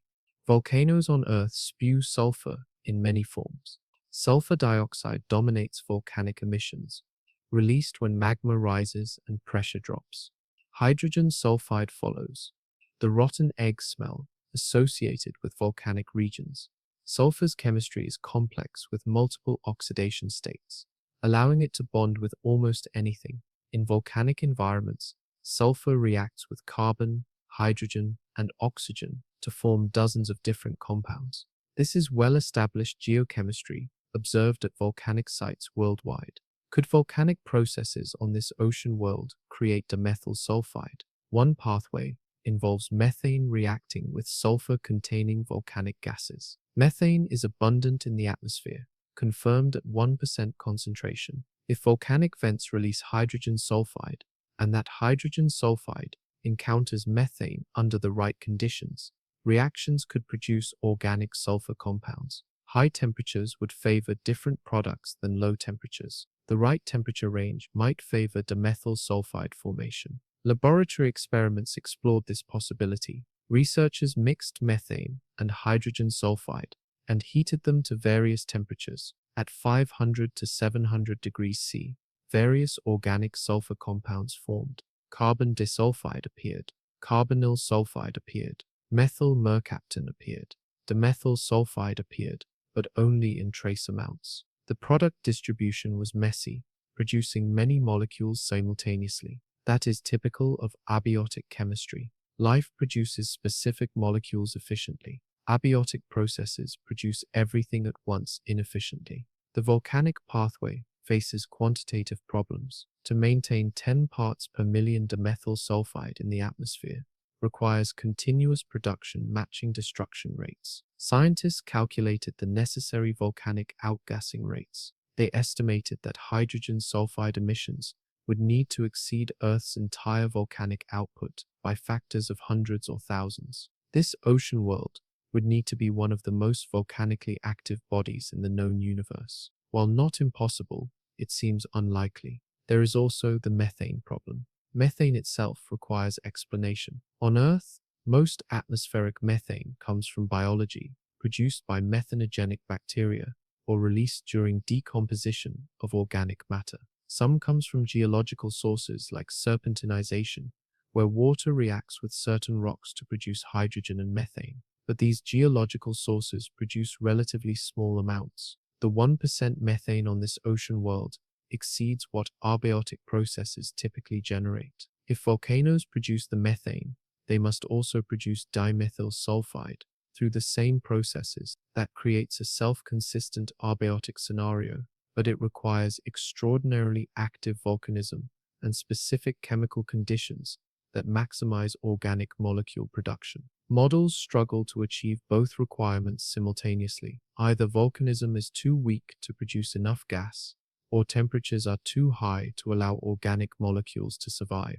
Another volcanic pathway involves intermediate water chemistry. Volcanic gases dissolve in ocean water. The dissolved gases then react with each other in solution rather than in the atmosphere. Aqueous chemistry allows different reaction pathways. Some reactions that do not work in gas phase proceed efficiently in water. Perhaps dissolved hydrogen sulfide and dissolved organic molecules combine to form dimethyl sulfide in the ocean. The dimethyl sulfide then evaporates into the atmosphere. This aqueous pathway faces its own challenges. Ocean chemistry is buffered by dissolved minerals. Seawater on Earth has a pH around 8, slightly alkaline. This pH range strongly affects what reactions occur. Dimethyl sulfide formation generally favors acidic or neutral conditions, not alkaline. but we do not know the pH of this ocean world's water. If volcanic activity acidifies the ocean, that might favor dimethyl sulfide formation. However, acidic oceans would dissolve carbonate minerals and show different atmospheric carbon dioxide levels. The observations do not clearly support extreme pH. These magnetic fields store enormous energy. Sometimes field lines become twisted and stressed. When they release that stored energy suddenly, you get a flare. Material heated to millions of degrees erupts from the star's surface. Radiation across the electromagnetic spectrum floods outward. For a planet orbiting close by, this is catastrophic. The radiation hits in minutes. There is no warning, no time to take shelter. What does this radiation do to atmospheres? Ultraviolet light and X-rays slam into the upper atmosphere, ionizing molecules and atoms. Ionization strips electrons from atoms, creating charged particles. These charged particles are reactive. They tear apart molecules. Complex organic molecules get destroyed. On Earth, our magnetic field and thick atmosphere protect us from solar flares. Mars lacks a strong magnetic field and has a thin atmosphere, partly because solar winds stripped it away over billions of years. This ocean world orbits much closer to its star than Mars orbits the Sun. The flares hit harder. The radiation is more intense. If the planet lacks a magnetic field, the atmosphere is exposed directly. Scientists estimate that over billions of years, a red dwarf could strip away several Earth masses of atmosphere from a nearby planet. That this ocean world retains its atmosphere suggests either it has a magnetic field, or its gravity is strong enough to hold on to atmosphere despite losses, or the star is less active than typical red dwarfs. Magnetic fields depend on planetary interiors. Earth has a magnetic field because its liquid iron core convects, creating a dynamo similar to stellar dynamos. Rocky planets with solidified cores lose their magnetic fields. This ocean world is massive enough that it might retain internal heat from formation. If it has a liquid metallic core, it could generate a magnetic field. But no observations directly confirm this. We cannot measure magnetic fields on such distant planets yet. We can only infer their presence or absence from indirect evidence. Even if a magnetic field exists, flares still pose problems for life. The radiation might not strip the atmosphere entirely, but it penetrates deep enough to affect surface conditions. On Earth, the ozone layer absorbs harmful UV radiation. Oxygen in the atmosphere creates ozone. This ocean world has minimal oxygen. Without ozone, UV radiation reaches the surface unimpeded. Organisms there would need protection mechanisms, like thick cell walls, radiation-resistant proteins, or simply living underwater, where water absorbs radiation. Flare frequency matters. If flares happen daily, life must cope with constant bombardment. If flares happen yearly, there are long recovery periods. Observations of this particular red dwarf show it is relatively old at 2.4 billion years. Old red dwarfs tend to be calmer than young ones. Stellar activity declines over time as stars spin down and magnetic fields weaken. Perhaps this star has mellowed enough that its flares no longer threaten planetary atmospheres severely. But even quiet red dwarfs flare occasionally. One massive flare could temporarily destroy biosignature gases in the atmosphere. If dimethyl sulfide gets obliterated during a flare, observations afterward would show lower concentrations. Multiple observations spread across months would reveal whether concentrations vary with stellar activity. So far, the data comes from just 2 observation windows. More observations might show temporal variations that reveal flare impacts. What about the gentler but persistent stellar wind? All stars emit stellar wind, streams of charged particles flowing outward. Our sun produces solar wind that travels about 1 million miles per hour. This wind carries away mass. Over the sun's lifetime, it has lost a tiny fraction of its total mass through this process. The wind also carries magnetic field lines that interact with planetary magnetic fields. Earth's magnetosphere deflects most solar wind around us. Particles that penetrate create auroras at the poles. This is well understood space physics, confirmed by decades of spacecraft measurements. Red dwarf stars emit weaker stellar winds than the Sun by total mass loss, but their planets orbit so close that wind density becomes important. Imagine standing in a gentle breeze versus standing in that same breeze while pressed against the fan producing it. This ocean world sits 13 million miles from its star. Earth sits 93 million miles from the Sun. The planet orbits 7 times closer relative to stellar size. At that distance, stellar wind density is significantly higher. Stellar wind erodes atmospheres through several mechanisms. First, momentum transfer. Fast-moving particles collide with atmospheric atoms and molecules. Sometimes these collisions impart enough energy for atmospheric particles to escape gravity. This is called sputtering. One by one, atoms get knocked into space. Over millions of years, sputtering removes substantial atmospheric mass. Second, charge exchange. Stellar wind consists of ionized particles, mostly protons. When these ions encounter neutral atoms in an atmosphere, they can steal electrons. The newly ionized atmospheric atoms respond to magnetic fields. They get swept up by the stellar wind and carried away. This process is particularly efficient at removing hydrogen and helium, which are light and easily ionized. Third, atmospheric heating. Stellar wind deposits energy into the upper atmosphere. The atmosphere heats up. Hot atmospheric particles move faster. Some reach escape velocity and drift away. This thermal escape mechanism is most effective for light elements. Hydrogen escapes fastest, then helium. Heavier elements like nitrogen, oxygen, and carbon escape more slowly but still escape. Mars provides a cautionary tale. Mars once had a thicker atmosphere, evident from ancient river valleys and lake beds. Over billions of years, solar wind stripped most of it away. Mars lost its magnetic field early in its history when its core solidified. Without magnetic protection, the atmosphere was vulnerable. Today, Mars has less than 1% the atmospheric pressure of Earth. The planet dried out and froze. This is confirmed by rover missions and orbiting spacecraft that measured atmospheric loss rates directly. Could the same fate befall this ocean world?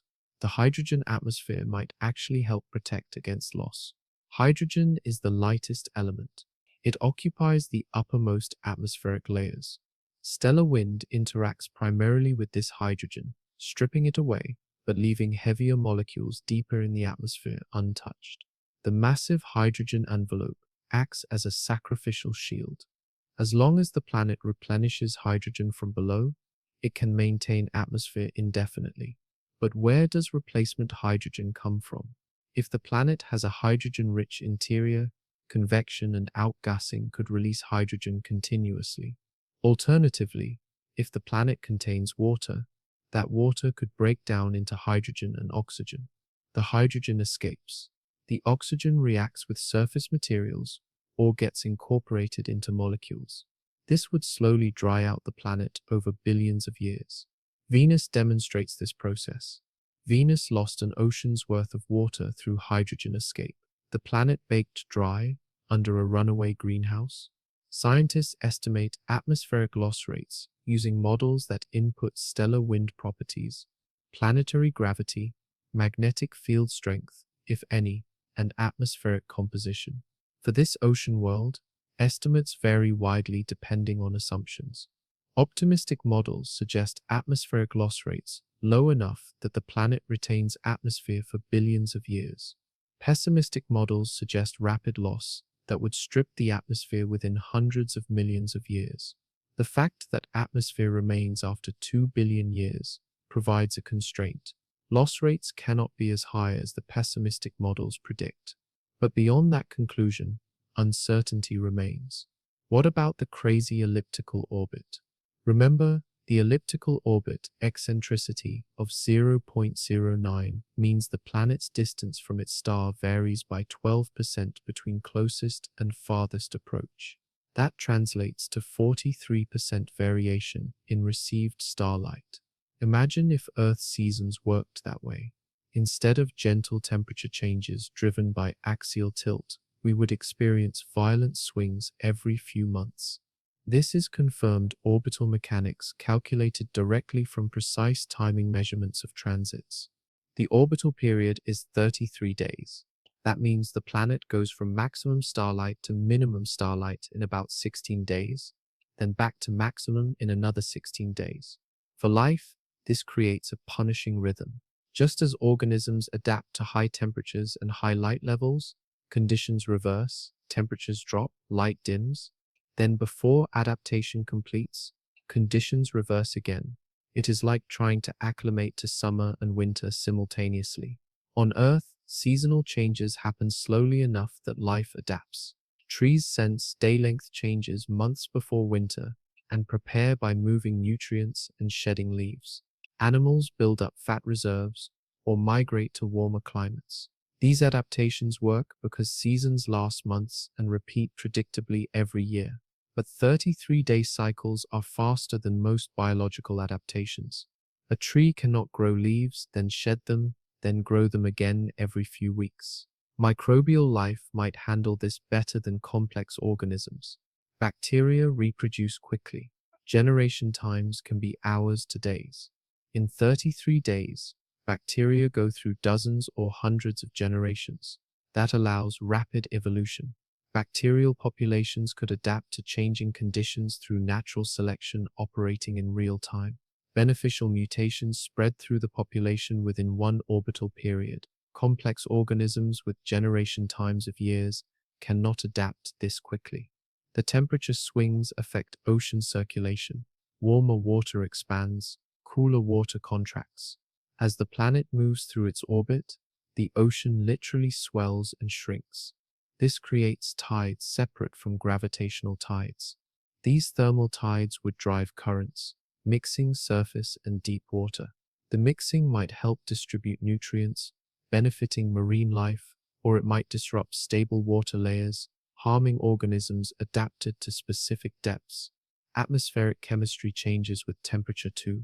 Chemical reaction rates double every 10 degrees Celsius, as a rough rule. If surface temperatures vary by 20 degrees Celsius over the orbital cycle, reaction rates vary by a factor of 4. Dimethyl sulfide destruction happens 4 times faster at orbital closest approach than at farthest approach. Production rates also vary if they depend on temperature-sensitive biological processes. The result is that atmospheric concentrations might oscillate with the orbit. Webb observations captured snapshots at specific moments during the orbit. The data represents whatever conditions existed when the planet happened to transit its star. If concentrations vary significantly, different observations might show different dimethyl sulfide levels. Comparing multiple observations could reveal whether concentrations are stable or variable. So far, 2 observations show consistent results, but 2 data points are not enough to rule out variability. The elliptical orbit also affects the habitable zone concept. Traditionally, the habitable zone is defined as a distance range, where a planet with Earth-like atmosphere maintains liquid water. That assumes circular orbits. For elliptical orbits, the planet spends part of each orbit inside the traditional habitable zone and part outside. This ocean world swings from just inside to just outside the habitable zone with each orbit. Whether liquid water can persist under such conditions depends on how quickly the ocean responds to changing conditions. Water's high heat capacity provides buffering. Oceans do not heat up or cool down instantly. They lag behind atmospheric changes. Even if air temperatures swing dramatically, ocean surface temperatures might vary by just a few degrees. Deep ocean temperatures might barely change at all. Life could exist in these more stable deep layers, protected from orbital variations. Alternatively, life could migrate vertically, following optimal temperature layers as they move up and down. What must future observations confirm to settle the debate? The next observations must separate dimethyl sulfide from dimethyl disulfide. Current data shows absorption features consistent with either molecule or both. They are chemical cousins with similar spectral signatures in the observed wavelength range, but they are not identical.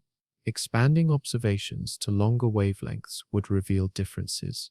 Dimethyl disulfide has strong absorption features between 6 and 7 microns.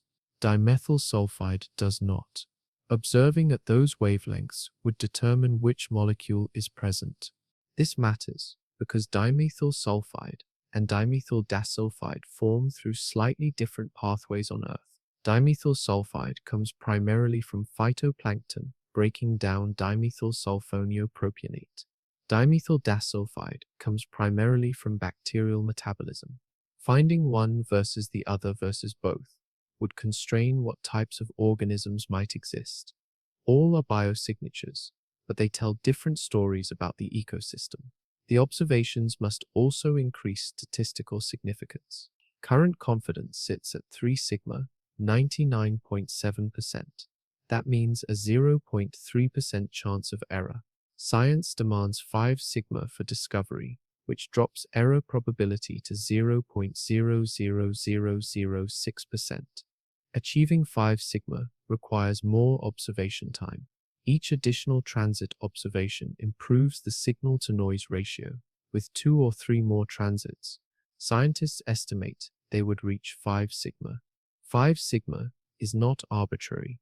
It is the threshold where chance becomes so unlikely that systematic errors become the main concern. At 3 sigma, you might see a pattern by luck. At 5 sigma, luck is essentially ruled out. Any remaining uncertainty involves whether the instruments are calibrated correctly or whether the models are complete. Those questions can be addressed through independent verification and alternative analysis methods. Independent verification means other teams analyzing the same data. Scientific results gain credibility when multiple groups reach the same conclusion using different analysis techniques. Web data is public after a short proprietary period. Anyone can download it and analyze it. Multiple teams have already looked at the dimethyl sulfide signal. They generally agree it is real, though debates continue about interpretation. More data would give more to analyze and would help resolve disagreements. The observations should also search for other biosignature candidates. Methyl chloride is predicted to be a biosignature on Haitian worlds. It forms when organisms incorporate chlorine into organic molecules. Earth's oceans contain methyl chloride produced by marine algae and kelp. Finding it on this ocean world would provide independent evidence for biology. Conversely, not finding it might suggest abiotic processes dominate. Oxygen remains the gold standard biosignature on Earth. Photosynthetic organisms produce oxygen as waste. It accumulates in the atmosphere because constant replenishment overcomes chemical destruction. Finding oxygen on an exoplanet would be powerful evidence for life, though abiotic oxygen production is possible through water photolysis. This ocean world shows no oxygen, which actually fits the Haitian hypothesis. Hydrogen atmospheres would not accumulate oxygen even if organisms produced it. The hydrogen would react with oxygen immediately. Seasonal variations deserve attention. If biosignature concentrations change over time, that might reflect biological cycles, orbital variations, or stellar activity effects. Earth's atmosphere shows seasonal cycles in carbon dioxide as plants grow and decay. Similar cycles on another world would suggest biology responds to environmental changes. Alternatively, stable concentrations over months or years might suggest robust equilibrium between production and destruction. The ultimate goal is not just confirming dimethyl sulfide presence, but understanding its source. That requires detecting a suite of molecules that together point unmistakably to biology or clearly indicate abiotic processes. No single molecule proves life exists, but combinations of molecules that only make sense together with biological production would be compelling. What threshold must we cross before declaring we have found alien life? The stakes could not be higher. Announcing the discovery of alien life would be one of the most profound moments in human history. It would answer a question we have asked for thousands of years. Are we alone? The answer would reshape philosophy, religion, science, and our sense of place in the universe. Getting it wrong would be catastrophic. Claiming life exists when it does not would destroy credibility. Future genuine discoveries might be doubted. That is why scientists demand 5 sigma certainty. 5 sigma means the probability of being wrong through random chance is less than 1 in 3.5 million. That is like flipping a coin and getting heads 22 times in a row. Possible, but so unlikely you would bet everything that the coin is rigged. In particle physics, 5 sigma is how scientists confirm the Higgs boson. In astronomy, 5 sigma is how gravitational waves were announced. For alien life, anything less would be irresponsible. This is not official policy, but rather scientific consensus built through hard experience. History teaches caution.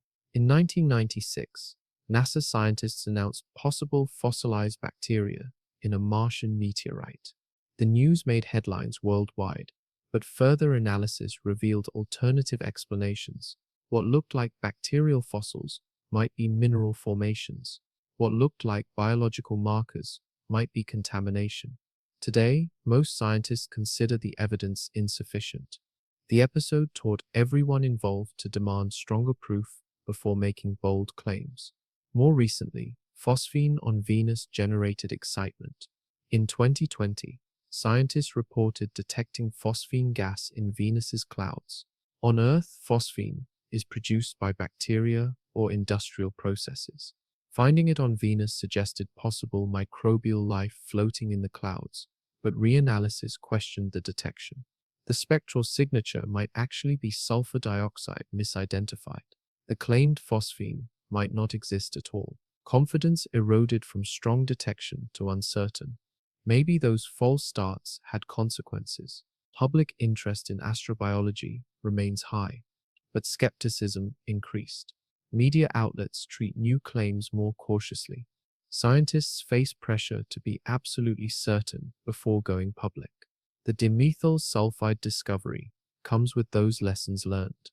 The research team repeatedly emphasizes caution. They are not claiming life has been found. They are claiming a biosignature that requires explanation. The difference matters. A biosignature is a signal consistent with life. It is not proof of life. Other explanations might exist. The signal might be misinterpreted. The observations might contain errors. Only after exhausting alternatives and confirming the signal repeatedly can scientists consider claiming discovery. That process takes time. It requires additional observations that might take years to obtain. Public communication challenges this approach. The moment preliminary results suggest alien life, media coverage explodes. Headlines simplify complex findings. Nuance gets lost. The public hears that scientists found aliens when scientists actually said they found a signal that might indicate life. Managing expectations becomes crucial. Overhyping causes backlash. Underclaiming means discoveries get ignored. Yet finding the balance is difficult. Some argue that 5 sigma is too strict for biosignatures. Unlike particle physics, where experiments can be repeated easily, astronomical observations depend on limited telescope time. Waiting for 5 sigma might take decades. Meanwhile, the signal is real. Should society wait for perfect certainty before acknowledging probable discoveries? Others counter that premature announcements cause more harm than delays. Better to be late and right than early and wrong. This ocean world exists at that threshold. The signal is strong. The interpretation is reasonable. Alternative explanations struggle to explain observations, but doubt remains. Maybe something unexpected is happening. Maybe the models miss important chemistry. Maybe multiple coincidences align to mimic a biosignature. Reaching 5 sigma would not eliminate these possibilities completely, but it would push them into implausibility. The next year will be crucial. If additional observations reach 5 sigma, and if alternative explanations continue to fail, the scientific community will face a decision. At what point does probable become definite? At what point do we accept that we have detected life beyond Earth? That decision will not be made by one person or one team. It will emerge from consensus across the entire field of astrobiology. We now stand at the threshold of discovery, just 124 light-years away. A planet circles a faint red star. In its atmosphere, something stirs, chemical signatures that on Earth are produced only by life. Something is happening there that defies explanation without invoking biology. The telescope watches, the data grows, the evidence tightens, and within months or years, we may finally know whether this ocean world truly breathes or whether we've once again mistaken nature's trick for life. Either outcome marks a turning point. We've entered an era where the search for life beyond Earth is no longer imagination. It's observation, measurement, and proof. The question that has haunted humanity since the first stargazers looked up, are we alone, is about to be tested, not by belief, but by science. We are close now, closer than ever.